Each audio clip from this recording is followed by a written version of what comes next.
And Assalamualaikum warahmatullahi ta'ala wabarakatuh. Here are about we are the idea that water,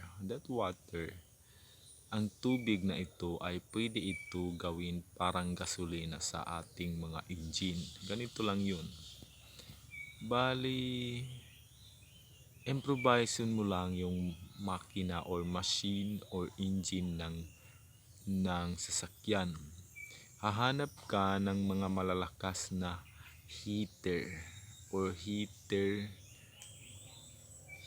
na siya ang nagpapainit sa loob ng heater na gumagawa siya ng maiinit na para sa heater.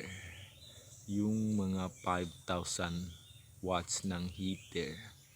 Mga apat ito or tatlo ilalagay mo sa loob ng makina. Bali, improvise siya. Tapos yung makina ilagay mo sa loob yung mga gumagawa ng pampakulo ng tubig. Mag-heater ang tubig sa loob ng makina. Ibig sabihin, kumukulo na ito sa loob ng makina. Ibig sabihin, aandar na ang makina.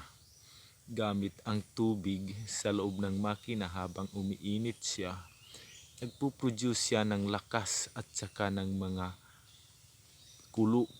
Lakas ng pagkulo at ng mga usok nang gagaling sa tubig at makina gamit ang heater na nagpo-produce ng pagpainit na malakas na init sa loob ng makina.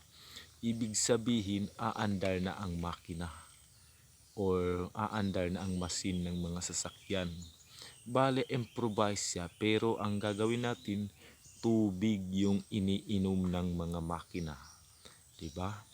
Maraming salamat sa ating mga taga-subaybay ng ating mga vlog, pag-arrangement ng ating kakulangan sa mga kagamitan. Thank you very much.